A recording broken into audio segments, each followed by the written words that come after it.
예, 오늘 수요 성경 공부에 오신 우리 성도님들을 진심으로 환영합니다. 하나님께서 오늘도 이 밤에 우리와 함께 하셔서 귀한 은혜를 충만히 우리 심령 가운데 내려주시기를 간절히 바랍니다. 우리 집사님 기도한 것처럼 내일 수능 시험입니다. 근데 이제 예전에는 우리 학력고사도 받고 이제 수능도 보는데, 예전에는 딱 그 시험이 굉장히 절대적인, 이제 딱 대학 가려면 잘 봐야 되는, 그래서 이 수능 날만 되면 막 온 나라의 관심이 이 수능에 이제 집중이 되잖아요. 내일도 이제 마찬가지로 그 수능 시험이 있을 때는 비행기 이착륙이 안 되는 시간이 있어요. 그 듣기 평가 있을 때는 그 시간에는 비행기 이착륙을 안 한답니다. 그래서 하여튼 뭐 그런 나라가 우리나라가 유일하대요. 그래서 그만큼 이제 온 나라가 신경을 쓰는데, 얘기를 들어보니까 이제는 이 수능 시험 비중이 이제 절대적인 친구들도 있겠지만 별로 이제 안 들어가는 친구들도 또 있다고 그래요. 하도 다양해져 가지고 제 딸이 설명을 해주는데 도무지 이해가 안 되더라고요. 저는 그래서 알아서 가라고 그렇게 말해줬는데 제가 뭘 해줄 말이 없더라고요. 어쨌든 참 이제 수험, 이제 시험을 치르는 자녀를 둔, 또 손주를 둔 우리 성도님들이 많이 어떻게 보면 좀 긴장하고, 당사자도 긴장하겠지만 지켜보는 가족들도, 부모님들도 다 좀 긴장이 될 텐데, 제가 이제 우리 노회에서 한 목사님하고 이제 얘기를 나누는데, 그 목사님이 이제 지금은 교회를 개척해서 목회를 하는데, 그 이전에는 그 호스피스에서, 우리 교회도 잘 했던 샘물 호스피스에서 한 10년간 사역을 하셨어요. 10년간 사역을 했는데 자기 전공이 장례라고 그러세요. 얼마나 많은 사람들을 그렇게 이제 장례를 했는지. 그래서 뭐 새벽에도 일어나고 뭐 임종이 계속 되니까 거기는 이제 정말 이제 한 달, 두 달 정도 이제 남은 분들이 오시는 곳이니까 항상 이제 막 대기하고 막 해서, 저희가 임종 전문이라고 그렇게 말씀하시는데, 우리가 이제 보통 호스피스라고 하면 이제 이런 말기암 환자들 보통 생각하는데, 우리 이제 나이가 좀 있으신 분들이 많을 거라 생각하잖아요. 근데 물론 그런 분들이 많은데 아이들도 많대요. 아이들도 참 안타까운 건데, 어린이부터 시작해서 청소년들, 그런 아이들도 이 호스피스로 온답니다. 그러면 이제 목사님이 이제 거기도 이제 가는 거 아니에요, 그죠? 가가지고 살피고 거기서 예배도 드리고 신방도 가고 그렇게 하는데, 그 목사님이 저한테 그래요. 아동 있는 아동 호스피스의 부모들의 소원이 뭔지 아냐고. 그 부모들의 소원이 뭔지 아냐고. 우리들은 우리 자녀가 좋은 명문대 가고, 그죠? 좋은 데 취직하고 또 좋은 배우자 만나서 좋은 가정을 이루고 막 이렇게 다 우리 그렇게 생각하잖아요. 근데 그 호스피스 병동에 이제 아이들을 둔 부모들의 소원은 단 하나래요. 밥 좀 먹었으면 좋겠고, 그죠? 눈 좀 떴으면 좋겠고, 자기를 눈을 떠서 좀 봐줬으면 좋겠고, 다 그거라는 거예요. 그거. 그래서 목사님이 그거 10년을 딱 경험하고 나서는 자기 자녀한테 이제 이 보는 관점이 달라졌다는 거예요. 막 이전에는 공부하라고 막 닥달하고 막 그랬는데, 이제는 딱 하나밖에 자기는 없다고. 건강만 하면 된다. 다른 소원이 없대요. 그 10년 동안 경험하면서 그걸 경험했다고 그래요.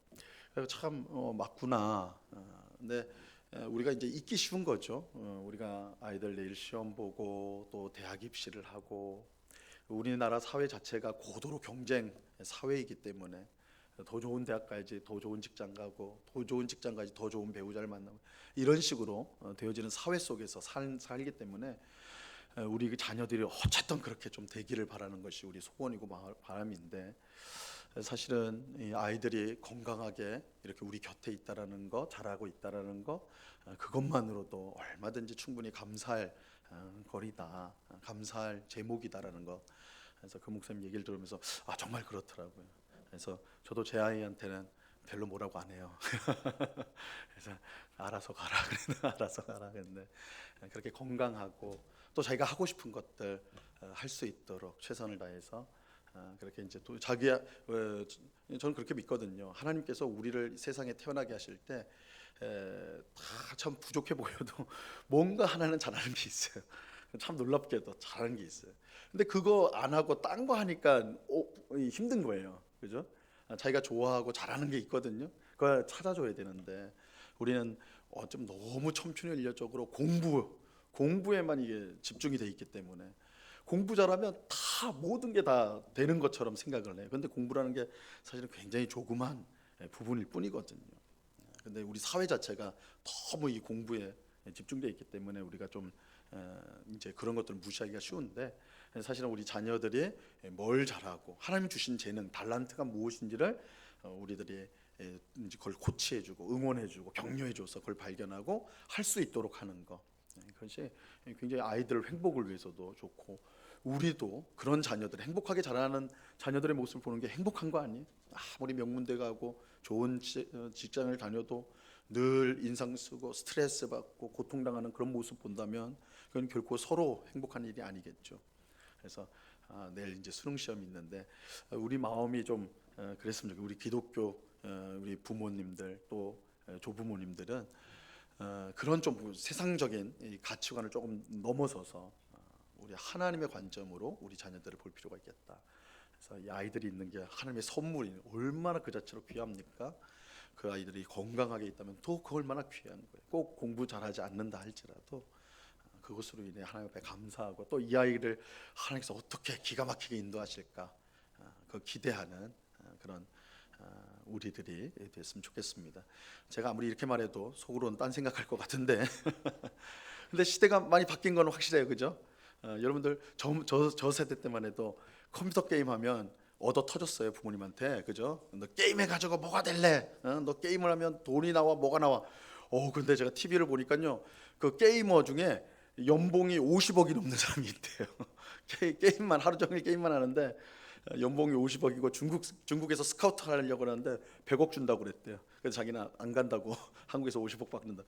이야, 대단하잖아요. 게임해도 밥 주는 시대가 되었다. 그래서 이제 시대가 바뀌어가고 있으니까 어떻게 보면 정말 아이들, 우리 손주들, 하나님이 주신 재능이 무엇이고 특기가 무엇인가 그걸 잘 개발할 수 있도록 그렇게 우리가 기도하고 응원해주고 그렇게 하는 것이 필요할 것 같습니다. 자, 오늘은 이 초대교회 이야기 5번째인데요. 특별히 이제 교회 지도자들에 대해서 우리가 이제 좀 살펴보려고 해요. 오늘 우리가 디모데전서 5장 17절 말씀을 읽었는데요. 잘 다스리는 장로들은 배나 존경할 자로 알되 말씀과 가르침에 수고하는 이들에게는 더욱 그리할 것이니라. 이렇게 말씀함으로써 하나님 이 교회가 어떻게 성장하고 또 어떻게 운영되어야 되는가, 하나님의 말씀으로 되어져야 된다고 우리는 다 알고 있죠. 근데 그 하나님의 말씀이 하늘에서 뚝 떨어지는 것이 아니라 하나님은 하나님의 말씀을 전하는 지도자들, 목회자들이나 이제 이 지도자들을 허락해 주셔서 그들을 통해서 이 교회를 이끌어 가시고 부흥케 하십니다. 그래서 우리가 이제 초대교회 지도자들, 우리가 사도행전에 보면 교회 지도자들이 누구냐? 사도들이었죠, 그죠? 사도들입니다. 그래서 여러분들 사도행전을 보면 이 사도행전 자체가 사도들의 이야기예요. 사도들의 행위, 사도들이 무슨 일을 했는가, 이게 사도행전 그 말의 뜻이거든요. 이 사도들이 초대교회의 이제 리더들이었고 말씀을 전한 자들이었고 교회를 이끌어가는 자들이었어요. 근데 그럼 사도들도 우리와 똑같은 사람이었거든요. 그 말은 뭐냐면 죽었단 말이에요, 그죠? 모든 사람은 죽습니다. 그럼 사도들이 죽었을 때 그럼 그 이후에 누가 교회를 이끌어 갔는가? 특별히 이 초대교회 시기에 이 교회 리더들을 우리가 이제 조금 다른 표현을 쓰는데 교부라는 말을 씁니다. 교부라는 말은 말 그대로 교회의 아버지들이다. 그래서 이제 초대교회를 세워가고 이끌어갔던 리더들을, 지도자들을 특별히 교부라고 그렇게 이제 지칭을 하는데요. 그래서 오늘 이제 이 내용을 보면 속사도라는 말도 나오고 교부라도 말이 나오는데, 이게 처음에는 사도, 예수님께서 사도들을 통해서 교회를 세우시고, 그들이 이제 사도들이 다 죽었을 때 그들을 이어서 그들의 제자가 있을 거 아니에요, 그죠? 사도들은 예수님의 제자, 그죠? 그럼 또 그 사도들의 제자들이 있을 거 아니에요. 그들을 속사도라고 불러요. 속사도. 우리 영화에도 속편이 있죠. 속편, 2부, 속편, 그죠? 속사도, 그런 개념이에요. 그럼 속사도가 죽었을 때는 속사도냐? 그렇게 하면 또 이상하잖아요. 그 다음부터는 교부라고 불러요. 그래서 오늘은 그들의 이야기를 우리가 좀 살펴보려고 합니다. 자, 유인물을 보시면요, 속사도와 교부. 1번 사도는 예수님의 12 제자가 사도입니다. 이 사도란 말 자체는 사실은 보내심을 받은 사람이란 뜻이에요. 보내심을 받은. 그래서 여러분 신약성경에 보면 유심히 보신 분들은 사도가 두 가지 의미로 쓰인다는 걸 알 수 있어요. 사도는 아주 좁은 의미로는 예수님의 제자, 12제자를 사도라고 합니다. 이건 배타적인 거예요. 더 이상 사도가 없어요. 딱 12명으로 딱 규정이 돼 있어요. 그런데 이제 로마서나 이런 데 가면 또 다른 사도들이 나와. 사도행전에서도 바나바를 사도라고 불러요. 그런데 그럼 유대는 이 12제자가 아닌데 바나바는 왜 그럴까? 그건 사도가 보내심을 받은 사람을 사도라고 부르기 때문에, 쉽게 말해서 선교사예요. 선교사. 그것도 사도라고 불렀어요. 그러니까 이 말 자체가 넓게로는 보내심을 받은 사람들을 다 뜻하는 거고, 그러나 아주 좁은 의미로 쓰면, 아주 규범적으로 쓰여지면, 이제 좁은 의미로 쓰여지면 예수님의 12제자를 딱 사도라고 한다. 이것들을 우리 이제 생각을 할 필요가 있습니다. 자, 사도는 예수님의 12제자다. 여기서는 사도의 좁은 의미죠. 이들은 교회의 기초가 되는 사람들입니다. 에베소서 2장 20절에 이렇게 말씀하고 있습니다. 우리 굵은 글씨로 되어 있는 거 같이 한번 읽어봅니다. 시작. 너희는 사도들과 선지자들의 터 위에 세우심을 입은 자라. 그리스도 예수께서 친히 모퉁이 돌이 되셨느니라. 여기서 너희는 사도들과 선지자들의 터 위에 세우심을 입은 자다, 이렇게 말하죠. 그래서 이 사도와 선지자들이, 너희는, 여기 성도들, 에베소 성도들이 있잖아요. 이 교회의 터가 뭐예요? 사도들과 선지자라는 거예요. 그래서 사실은 이 사도와 선지자들은 일맥상통한 건데, 하나님의 말씀을 가르치고 전하는 자들이라는 점에서 이제 일맥상통해요. 그래서 교회의 터는 사실 하나님의 말씀이에요. 그런데 그 말씀을 맡은 자들이 누구예요? 사도들이에요. 예수님께서 사도를 세워서 그들을 가르쳤기 때문에. 그래서 사도들이 교회의 터가 된다, 기초가 되는 거예요. 기초가. 예수님은 사도 중 하나인 베드로를 향해서 뭐라고 이렇게 말씀하셨냐면, 마태복음 16장 18절입니다. 너는 베드로라. 내가 이 반석 위에 내 교회를 세우리니 음부의 권세가 이기지 못하리라. 그죠? 자, 이 베드로란 말이 반석이란 뜻입니다. 그러니까 예수님이 여기서 굉장히 이제 뭐라고 할까요? 이 말씀을 좀 재밌게 하시는 거예요. 너는 베드로라. 그죠? 베드로라. 너는 암석이다, 반석이다. 근데 내가 그 반석 위에 뭘 세운다고요? 내 교회를 세울 거야. 근데 여기서 이제 말하는 베드로는 그냥 개인 베드로가 아니라 베드로를 대표하는 사도들을 뜻하는 것입니다. 그래서 예수님께서 세우신 그 사도들 위에 교회를 세우시겠다라는 말씀을 지금 하고 있는 거예요. 자, 예수님은 사도들을 위해 자신의 교회를 세웠습니다. 예수님은 12사도를 세우셨는데, 12제자죠. 12제자가 12사도입니다. 이는 구약시대 이스라엘의 12지파와 상응하는 거예요. 그래서 이게 통하는 겁니다. 왜 12명일까? 예수님이 제자를 삼으실 때 몇백 명도 세울 수 있었고 몇천 명도 할 수 있을 텐데, 그죠? 근데 딱 12명 세우셨단 말이에요. 왜 그런가? 이 상징적인 거예요. 구약시대의 하나님 백성이 이스라엘의 12지파, 그 야곱의 12아들들을 이제 해서 12지파가 하나님 백성 이스라엘을 구축했거든요. 그들이 이제 이스라엘 백성이 하나님 백성으로 되었거든요. 예수님은 12제자를 세우심으로 그들을 통해 세워지는 교회가 새로운 하나님의 백성이다라는 의미를 부여하는 것입니다. 그래서 새 이스라엘 혹은 새 하나님의 백성이라고 할 수가 있는 거죠, 교회가. 자, 예수님의 12사도는 신약시대의 하나님 백성인 새 이스라엘입니다. 그리고 새 이스라엘이 곧 교회다. 2번 보세요. 사도의 역할이 이처럼 중요하기 때문에 가룟 유다가 죽게 되어 11명의 사도가 되었을 때, 그죠? 11명이 됩니다. 이때 마띠아를 새로운 사도로 추가하게 돼요.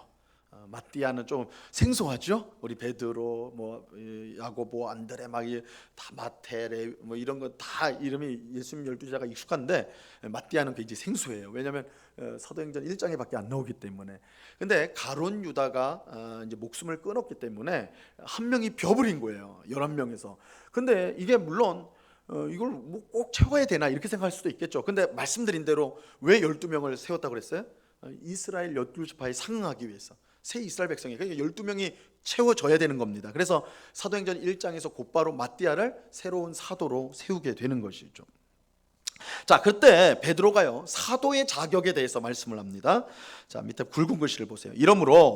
이러함으로 요한의 세례로부터 우리 가운데서 올려져 가신 날까지 주 예수께서 우리 가운데 출입하실 때에 항상 우리와 함께 다니던 사람 중에 하나를 세워 우리와 더불어 예수께서 부활하심을 증언할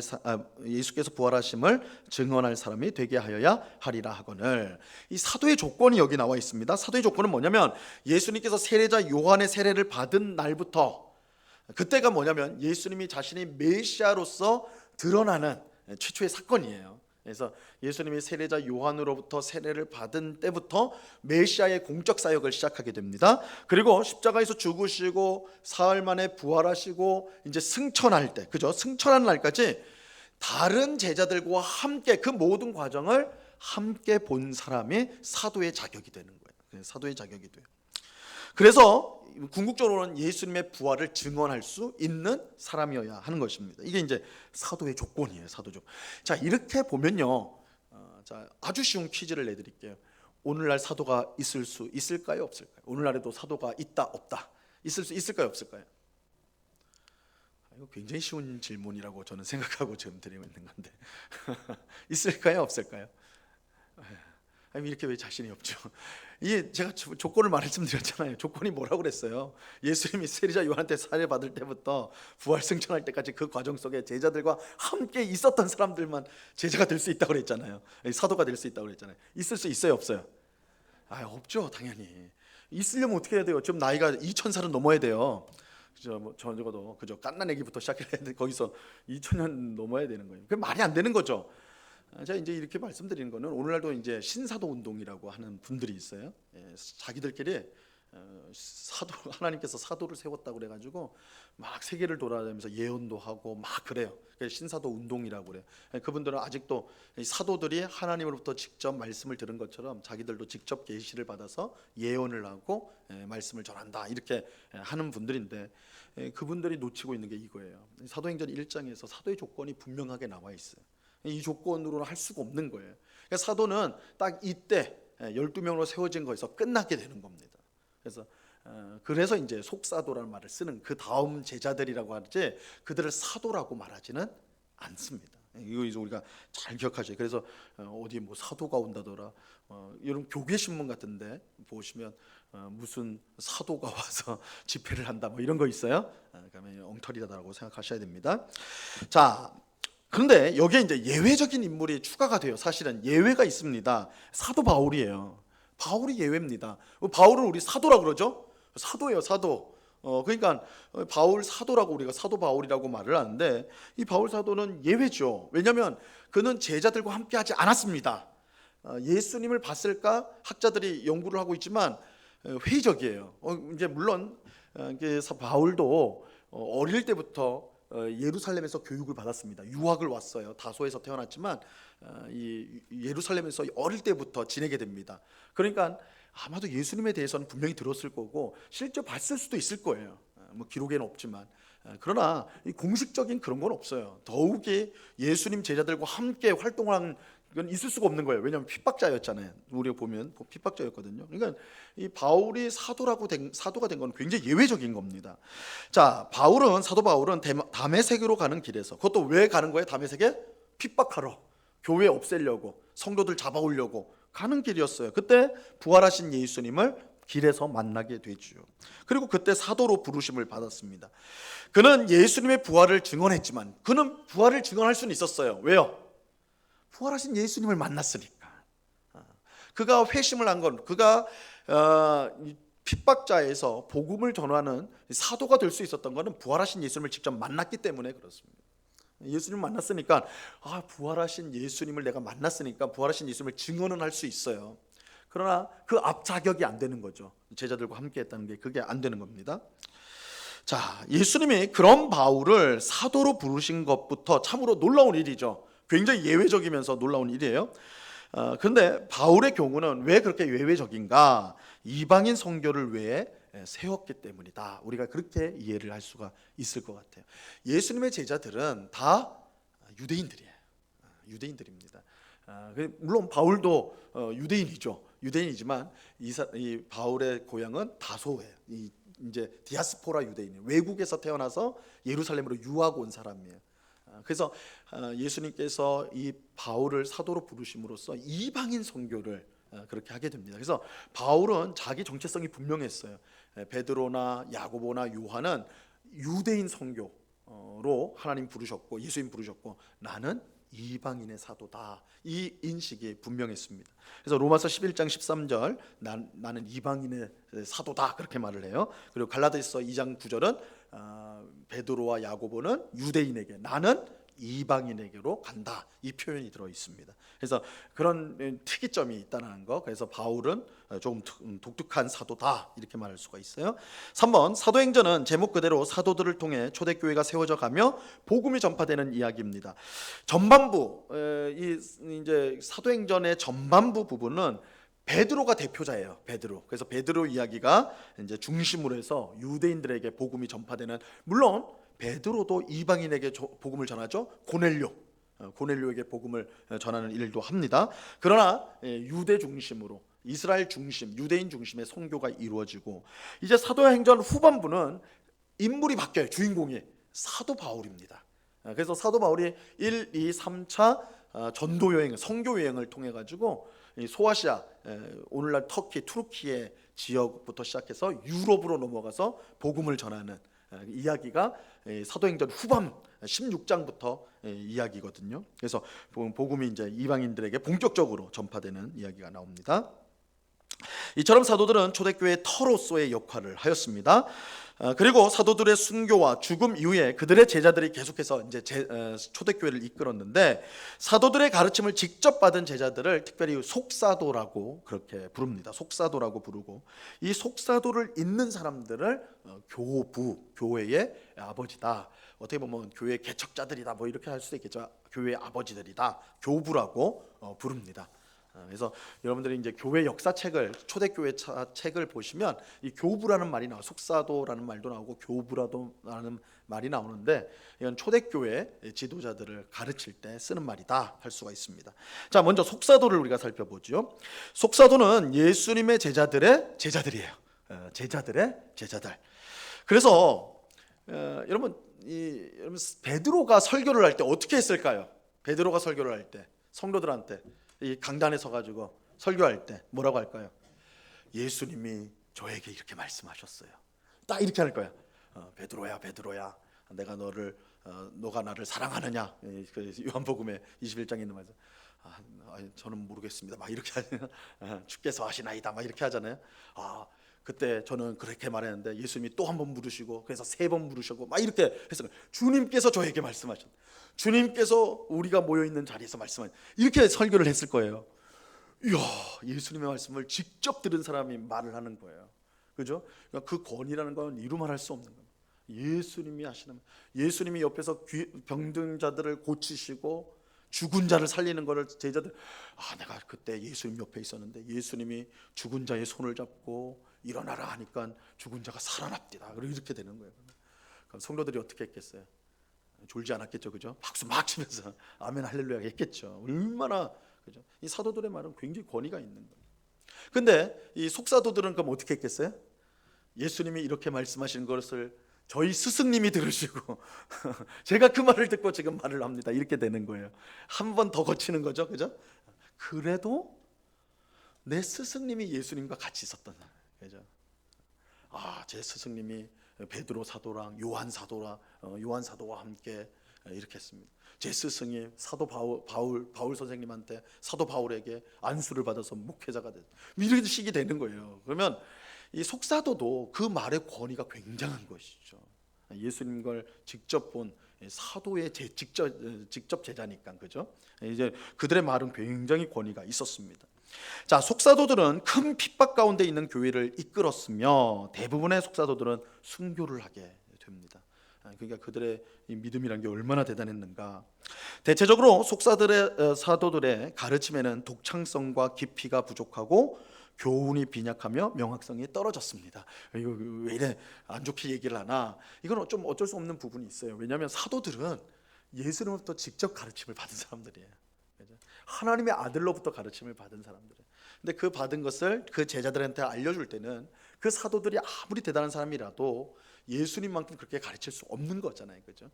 그리고 이제 이런 하나님의 말씀에 대한 이해나 그런 풍성함들이 속사도들을, 그들의 문제라기보다는 초기이기 때문에 그만큼 좀 부족할 수 있었던 것이죠. 그래서 이 속사들이 남긴 이제 글이나 이런 이제 그들을 내려오는 것들을 보면 그 이후에 교부들이 했던 것보다는 훨씬 좀 빈약한 내용들이 좀 빈약하다, 이런 것들을 이제 보게 돼서 이렇게 말을 하는 것입니다. 하지만 그들은 신약의 이제 이거는 약점이라고 한다면 이건 강점이에요. 신약의 정경성과 완전성을 그들은 증거했어요. 우리 선생님이 예수님으로부터 이 말씀을 들어서 기록한 겁니다. 이거 예수님의 직접 하신 말씀입니다. 이렇게 되는 거예요. 그러니까 이 정경이라는 것은 우리 지금 신약 27권이잖아요. 이 사도들이 쓴 거거든요. 그리고 혹은 사도들의 가르침을 직접 받은 사람이 쓴 거예요. 누가복음은 누가가 사도 바울 곁에 있었잖아요. 동역자거든요. 사도로부터 들은 거고, 아마도 마가는 베드로와 로마에서 같이 있었다고 이제 우리가 이렇게 보거든요. 그러니까 마가는 직접 베드로에게 설교를 듣고 마가복음을 기록한 거예요. 그러다 보니까 이 초기에 마태복음, 마가복음 뭐 이렇게 해서 사도 바울 서신이라든지 이런 신약에 있는 성경들이 이게 권위 있는 하나님의 말씀, 왜냐하면 사도들에 의해서 기록된 거기 때문에. 그걸 누가 증거했느냐? 속사도, 그들의 제자들이. 우리 선생님이 쓴 겁니다. 우리 선생님이 예수님으로부터 말씀을 받고 쓴 겁니다. 이렇게 돼버리는 거예요. 그래서 그것이 교회 안에 참으로 권위 있는 하나님의 말씀으로 받아들여지는데 공로를 세우는 겁니다. 또 사도들과 이후 교회를 이끌었던 교부들 사이를 연결해주는 가교 역할을 했어요. 속사도들은 교회 분쟁을 해결하고 교회 조직을 강화하고, 이게 이제 사실 사도들은 복음을 막 전하는 데 힘썼다면 그 다음 세대부터는 조직들이 강화되는 겁니다. 이제 감독이나 집사나 뭐 이런 제도들이 만들어지는 거죠. 이거는 이게 이제 어느 단체나 이래 그래요. 우리나라에서도 복음이 막 전해지고 그 다음에는 이제 교회 질서들, 노회든지 총회든지 이런 것들이 이제 갖춰가게 돼 있는 거잖아요. 그런 과정을 이 속사도들이 그런 역할을 했다는 것입니다. 또 이단을 물리치는 것, 그리고 무엇보다 순교의 본을 보였습니다. 그들은 사도들을 이어서 교회의 아버지 역할을 잘 감당했다 할 수가 있습니다. 그래서 속사도라고 부르고 속사도 교부라고도 그렇게 불러요. 자, 2번을 보시면요, 대표적인 속사도 이제 몇 사람을 좀 말씀드리면, 세 사람을 말씀드리면요, 클레멘트라는 사람이 있었습니다. 클레멘트, 이 사람을 그냥 로마의 클레멘트라고 하는데, 이거 왜 도시 이름을 대냐면 이렇게 구별하는 이유가 뭐겠어요? 또 있으니까, 그죠? 그래서 알렉산드리아의 클레멘트가 또 있어요. 이거는 후대에 이제 교부두가 있습니다. 우리 또 보게 될 텐데, 그래서 구별을 하려고 로마의 클레멘트다 이렇게 부릅니다. 이 사람은, 클레멘트는 베드로와 바울의 제자였어요. 아, 대단하잖아요, 그죠? 내 스승님이 바울이야, 내 스승님이 베드로야, 이렇게 되는 거예요, 그죠? 그는 92년부터 101년까지 로마 교회의 감독이었습니다. 내려오는 이야기에 따르면 로마 귀족이었던 클레멘트는 당시 학문과 철학에 만족하지 못하고 진리를 찾아 여행하다가 팔레스타인에서, 그러니까 이스라엘 가나안 땅이죠, 베드로를 만나 기독교인이 되었다. 이렇게 돼. 베드로에게 전도된 사람이에요, 그렇죠? 베드로에게. 클레멘트가 고린도 교회 성도들에게 보낸 편지를 보면 그의 신학이 사도들과 정확히 일치한다는 것을 알 수가 있습니다. 이 고린도 교회 보낸 편지가 바울이 고린도 전서 후서를 썼잖아요, 그죠? 그러니까 이 클레멘트가 쓴 이 편지는 고린도 3서 정도 될 수도 있을 것 같아요, 그죠? 전후서 그 다음이니까. 어쨌든 이제 고린도 교회 성도들의 편지를 썼는데 그 굵은 글씨 한번 보세요. 뭐라고 썼냐면, 그러므로 그의 뜻대로 예수 그리스도 안에서 부르심을 받은 우리가 의롭게 되는 것은 우리 스스로나 우리의 우리 스스로나 우리의 지혜로나 우리의 통찰로나 종교적 헌신으로나 우리의 충심으로 행하였다고 보이나 거룩한 행위로 말미암은 것이 아니요, 그죠? 아니요, 시초부터 전능하신 하나님께서 모든 사람을 향해 믿음으로 의롭다 하시는 그 믿음으로 말미암은 것이다. 그에게 세세무궁토록 영광이 있나이다. 아멘. 그래서 이 클레멘트 1서 32장 4절에 있는 말씀인데, 이 말씀 딱 보면 누구랑 어떤 말씀이랑 굉장히 비슷해요? 바울의 로마서랑 에베소서 말씀이랑 굉장히 흡사하죠. 우리의 행위로 구원받는 게 아니라 뭘로요? 믿음으로 구원받는, 믿음으로 우리가 의롭게 된다. 이신칭의라고 하잖아요. 이게 사도 바울이 가장 강하게 주장하는 거 아니에요? 율법의 행위가 아니라 믿음으로써 하나님의 은혜로 우리가 의롭게 되고 구원받는다. 클레멘트도 똑같은 말을 지금 쓰고 있는 것입니다. 그래서 그들의 신학이, 이 속사도의 신학이 그대로 자기 스승의 사도들의 신학을 이어받았다라는 것을 우리가 이제 이런 편지들을 통해서 알 수가 있는 것입니다. 그래서요, 우리가 이거를 이제 봐야 돼요. 우리 이제 종교 개혁, 우리 개신교들은 종교 개혁의 후예들이라고 하는데, 이 로마 카톨릭 교회는 우리 개신교를 뭐라고 하냐면 이단이라고 그래요. 그죠? 이단이라고 그래요. 왜냐면 이 로마 천주 교회에서 루터가 신부였어요. 그죠? 종교 개혁자들이 대부분 신부거나 이런 카톨릭 신자들, 로마 카톨릭 신자들, 거기 그때는 그거밖에 없었으니까. 근데 그들이 나와가지고 개신교를 이루었기 때문에 겉 모양만 보면 진짜 개신교는 이단 같은 거예요. 이 로마 카톨릭 교회 자기들이 볼 때는 너희 우리한테서 나간 이단이다. 우리랑 다른데 우리가 정통이고 너희는 나갔으니까 이단이다. 뭐 우리가 이제 기독교 이단들이 있잖아요. 그들도 우리에게 있다가 나간 거 아니에요, 그죠? 그 우리가 이단이라고 하는 것처럼 모양새로만 보면 그렇게 되는 거예요. 근데 그래서 이 종교 개혁자들은요, 우리가 로마 카톨릭 교회로부터 나온 것이라고 말하지 않습니다. 어디로부터 나왔냐? 우린 초대교회로부터 나왔다, 그렇게 주장을 해요. 초대교회로부터. 그 근거가 뭐냐? 우리는 초대교회의 이 사도들, 속사도들, 교부들의 신앙을 이어받는 교회다. 그래서 로마 이 종교 개혁자들은 굉장히 세게 말했어요. 이단은 우리가 아니라 너희다 그래요. 로마 천주교회가 이단이다. 그래서 우리 이제 우리가 장로교인들인데 웨스트민스터 신앙 고백서 이제 장로교인들이 이제 신앙의 고백으로 받는 게 웨스트민스터 신앙 고백서인데 거기 신앙 고백서에 보면 교황은 적그리스도라고 써 있어요. 아예 그렇게 박아놨습니다. 엄청 세죠. 비판을 하는데 교황은 적그리스도다. 종교 개혁자들이 그렇게 말을 했어요. 그 이유가 바로 여기에 있는 거예요. 그들은 초대교회의 신앙, 사도들이 전해주고 속사도들이 전해주고 교부들이 전해준 신앙에서 그들이 이탈을 한 거고, 종교 개혁자들은 종교 개혁 교회들, 개신교회는 초대교회로 돌아간 것이다. 이렇게 주장을 해요. 그래서 우리의 뿌리는 로마 카톨릭 교회가 아니에요. 로마 카톨릭 교회가 아니라 초대교회, 그리고 예수님이 사도들을 통해 세우신 원래 교회가 우리 개신교회의 뿌리인 것입니다. 그 근거가 바로 이 사도들의 신학이에요. 우리가 그 사도들의 신학을 이 속사도들이 이어받고 속사도가 교부들 이어지는 그것을 우리 개신교가 이어받았다라는 것입니다. 자, 3번을 보시면 폴리캅이라는 사람이 있습니다. 폴리캅, 클레멘트랑 폴리캅. 사도 요한의 제자입니다. 이 폴리캅은 요한의 제자예요. 사도 요한은 제자들 중에 가장 오래 산 사람이죠. 가장 오래 산 사람이고 이제 반모섬에 유배가 돼가지고 거기서 요한계시록을 작성을 하죠. 그래서 굉장히 나이가 많은 노사도입니다. 그의 제자였어요. 폴리캅은. 그는 서모나 교회의 감독이었습니다. 그 서모나 교회는 그 요한계시록 2장과 3장에 나오는 소아시아 7교회 중에 하나죠. 그는 155년에 순교를 했는데요.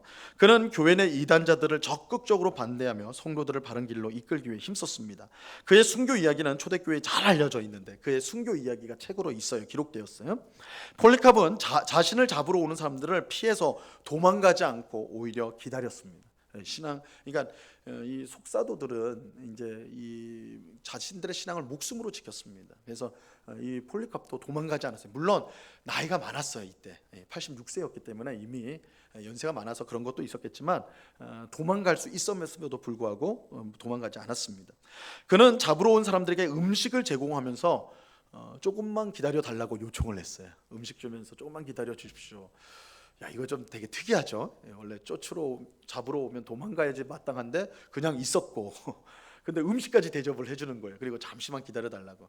그러니까 뭘 했느냐? 잠시를 기다려 달라는 동안에 서서 기도를 했다고 그래요. 폴리캅이 하나님 앞에 기도를 드리는데 그 기도가 2시간이 이어졌대요. 이게 잡혀가기 싫어서 그렇게 길게 한 게 아니라 그렇게 하는데 그 기도하는 모습이 너무 감동적이었다는 거예요. 그래서 잡으러 온 사람들이 못 잡는 거예요. 이 기도를 멈추게 할 수가 없었다는 거예요. 너무 감동이 돼가지고 그 기도하는 그 모습이. 그래서 기도가 끝날 때까지 기다렸다가 그를 이제 잡아가는 겁니다. 그는 이제 군중들이 모여 있는 원형 경기장, 그죠? 그러니까 이 경기장에서는 검투사들 사람 죽이고 맹수 풀어서 사람 잡아먹게 하고 이게 진짜 잔인한 스포츠였어요. 로마 사람들이 배는 부르고 시간은 많고 할 일이 없으니까 뭐 하냐면 그런 검투사들 서로 죽이는 게임들 하는 거, 그리고 사람을 포로로 잡혀온 노예들 이런 거를 경기장에 풀어놓고 운동장 안에 맹수를 풀어놓는 거예요. 맹수들이 막 쫓아가면서 사람 잡아먹는 거, 그런 거를 지켜보는 거예요. 그게 스포츠예요. 엄청 잔인하죠. 근데 기독교인들이 거기에 많이 희생이 됩니다. 이 폴리캅도 그랬어요. 그래서 경기장 안으로 끌려갔는데 거기서 이제 이 사람이 지도자였기 때문에 이제 그 재판장이 말하는 거예요. 지금이라도 신앙을 포기해라, 버려라. 그럼 살려준다. 곧바로 석방해주겠다. 경기장에서 내보내주겠다. 이렇게 하죠. 그때 폴리캅이 이렇게 말을 했습니다. 굉장히 유명한 고백인데요. 뭐라고 했냐면, 그분을 섬겼던 86년 동안 그분은 한 번도 나에게 해를 입히시지 않으셨는데 내가 어찌 나의 왕이며 나의 구세주이신 그분을 모독할 수 있단 말인가. 폴리캅이 이렇게 말을 했다고요. 내가 86년 동안 이렇게 신앙생활할 때가 한 번도 주님은 나를 배신한 적 없는데, 한 번도 나를 뒤돌아선 적 없으신데 내가 어째 이 시간에 그렇게 할 수가 있겠느냐. 폴리캅이 이렇게 고백하고 이제 처형을 당하게 된 것이죠. 화형을 당했어요. 뜨거운 불 속에 화형이 당했습니다. 자, 세 번째 사람은 이그나티우스인데요. 이그나티우스, 바울의 이방 선교 기지를 할 수 있는 안디옥의 감독이었습니다. 이그나티우스는 베드로와 바울과 요한 모두의 제자였습니다. 엄청나죠. 내 스승이 베드로야, 바울이야, 요한이야. 와, 엄청난 거예요, 그죠? 그는 바울에게 이제 안수를 받았습니다. 그는 로마로 압송되어 경기장에서 사자들에게 던져졌어요. 그죠? 폴리캅은 화형을 당했고 불에 태워졌고, 이그나티우스는 사자들에게 던져져서 순교를 했습니다. 순교를 앞둔 이그나티우스는 남은 성도들에게 죽음을 넘어 그리스도에게 이르는 담대한 신앙을 이제 남겼는데요. 이그나티우스가 이렇게 글했었습니다. 이제는 내가 제자가 되기 시작한다. 보이는 것이든 보이지 않는 것이든 그 어떤 것이든지 예수 그리스도께로 가는 나의 길을 방해하지 말라. 불이여 오라. 십자가여 오라. 야수들과 싸워 뼈들이 뭉그러지고 팔 다리가 떨어지고 나의 온몸이 부서지리라. 마귀의 잔인한 고문이여 오라. 다만 나로 예수 그리스도께 이르게 하라. 굉장히 이게 얼마나 엄청난 담대함입니까? 용기입니까? 그래서 십자가로 죽이고 맹수로 죽여 이렇게 수많은 그리스도인들이 죽임을 당했거든요. 제가 이제 그 전에 이제 핍박 얘기할 때에 이런 극심한 핍박이 있을 때 사실은 배교자들이 많이 생겼어요. 교회 역사를 보면. 그래서 우리 성도가요 늘 나라를 위해서 기도해야 될 중요한 이유 중에 하나가, 이 나라가 이제 뭐 전쟁이 나든지 뭐 어떤 큰 어려움이 올 때 신앙의 핍박이 일어날 수가 있어요. 그럼 극심한 핍박이 오면 믿음을 잃게 되는 경우들이 많습니다. 교회 역사를 보면 그러니까 이제 흑역사라고 할 수가 있는 거죠. 핍박이 너무너무 강하면 그 신앙을 지탱할 수가 없어요. 포기하게 되고 하는 겁니다. 일본에 복음이 굉장히 일찍 전해졌어요. 네덜란드나 이런 유럽이나 미국을 통해서 복음이 굉장히 일찍 전해졌지만 대대적인 핍박이 임했거든요. 그래서 뭐 침묵이라는 일본 소설, 영화도 또 나왔는데 그거 보면 이제 얼마나 그들이 엄청난 핍박을 당했는지. 그 예수 믿으면 십자가를, 거기 이제 섬이니까 바다잖아요. 어디나 바다잖아요. 바다에 십자가에 못 박아서 십자가에 묶어놓고 바다에 박아놔요. 그러면 썰물 때는 괜찮아요. 썰물 때 박아놓죠. 그러면 민물이 돼서 물이 들어오면 수장당하는 거예요. 그대로. 그 공포가 어떻게 했냐고요. 물이 계속 들어오는 거죠. 그러니까 엄청나게 끔찍한 이 순교가 엄청났어요. 그러니까 어떻게 돼요? 신앙을 가질 수가 없는 거예요. 그래서 지금도 일본이 인구가 우리나라 두세 배인데 그 기독교인은 1%가 채 안 돼. 왜냐하면 너무 잔인하게 핍박을 당했어요. 너무 잔인하게. 그러니까 너무 강도가 심하면 이게 이제 신앙이 꽃피우기가 쉽지 않은 것이죠. 그래서 우리가 이제 나라를 위해서 기도해야 되는 이유가 이제 그런 것인데, 초대교회 때도 마찬가지입니다. 많은 그런 핍박들이 있었거든요. 이 사도들도 마찬가지고, 속사도들, 교부들은 순교로서 성도들에게 담대함을 가질 것을 자신들의 그런 모습을 통해 가르쳐 주었습니다. 이게 순교에 굉장히 본을 보인 사람들입니다. 자, 3번을 보세요. 이제 교부들입니다. 이거는 속사도 이제 그 다음 사람들, 이제 다음 제자들이라고 할 수가 있는 것이죠. 자, 첫 번째는 변증가들인데요. 이 사람은 100년대부터 활동했었던 사람들입니다. 2세기. 그러니까 이제 시간이 점점 흘러가고 있는 거예요. 3세대 사도들, 속사도들, 그다음에 이제 그다음 교부들인데 변증가들이에요. 속사도들은 박해에 대항하여 기독교를 변호하려고 하지 않았습니다. 박해를 그대로 받아들였어요. 순교를 했습니다. 하지만 복음이 점점 많은 지역에 퍼져나가게 되자 비판의 강도가 점점 심해졌어요. 이에 기독교에 대한 비판을 변호하는 변증가들이 필요하게 생겨나기 시작을 했습니다. 그들은 당대 철학을 이용하여서 당시에는 헬라 철학이 아주 강력했던 시대니까 플라톤, 아리스토텔레스, 소크라테스 이런 아주 철학의 시대였으니까요. 그런 철학을 동원해서 서론을 통해서 기독교를 변호하는 일들이 있었습니다. 하지만 어떤 경우에는 철학에 너무 경도가 돼서 그거를 너무 중요하게 여긴 마음이지 복음을 왜곡하는 경우도 생겼습니다. 하지만 기독교를 학문적으로 체계화했다는 데 공헌이 있어요.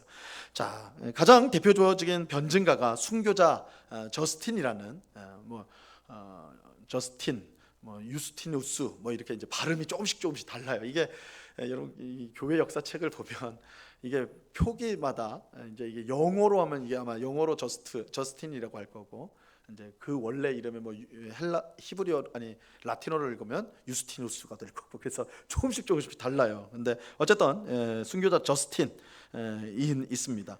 이 사람은 사마리아에서 태어났어요. 그러니까 가나안 땅 안에서 태어난 거죠. 이스라엘 땅 안에서. 근데 그 혈통 자체는 이방인입니다. 그래서 할례도 모세도 율법도 전혀 몰랐어요.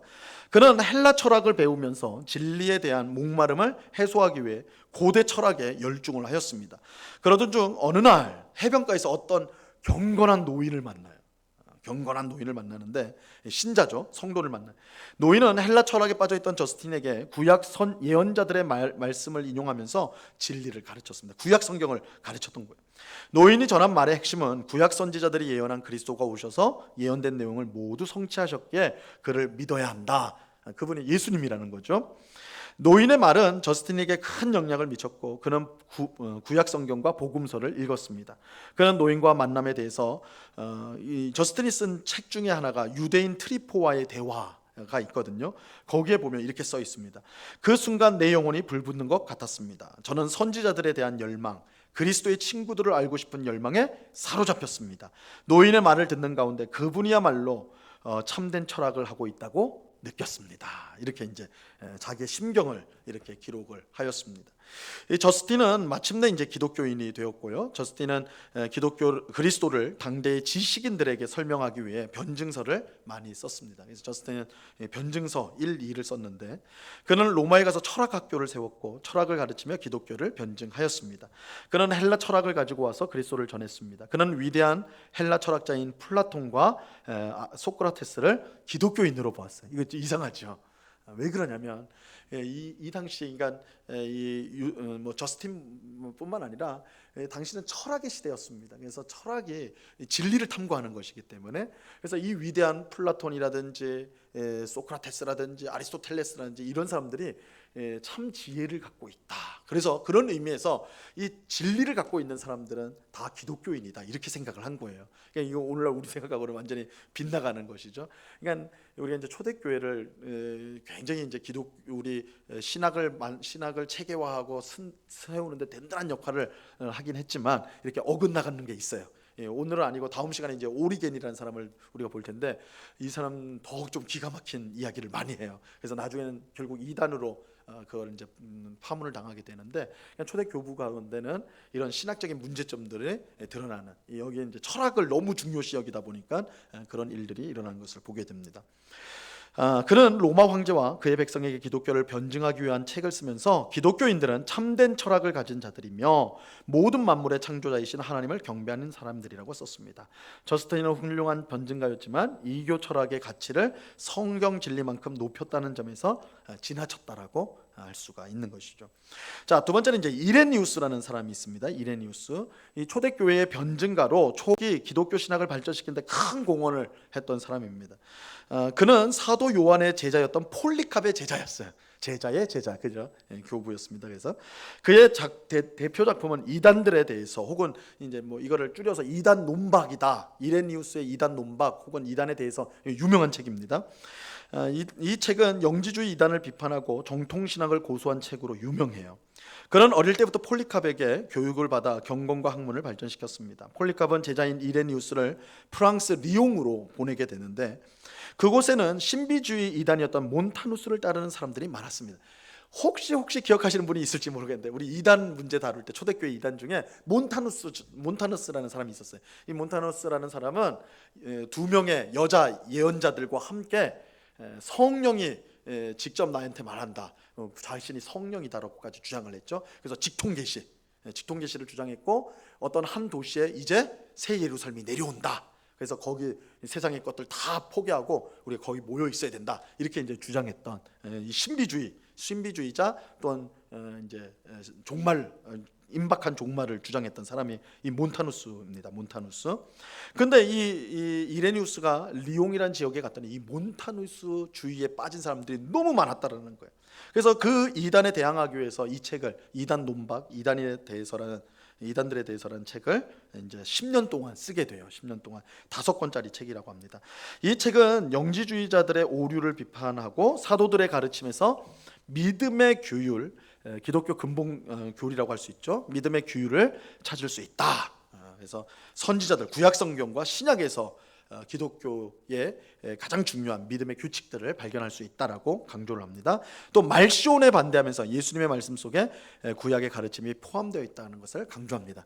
이것도 우리 이단할 때 했는데, 말시온은 어떤 사람이라고 했어요? 구약의 하나님은 나쁜 하나님, 신약의 하나님은 좋은 하나님. 그래서 우리는 신약의 하나님만 믿어야 된다, 이렇게 주장하면서 성경을 난도질했다고 그랬죠. 구약 성경 버려버리고 신약 성경에서도 누가복음하고 사도 바울 서신만 짜맞추게 해서 성경을 만들었다. 이게 말시온 성경이라고 했죠. 근데 이 말시온이 구약을 완전히 버렸거든요.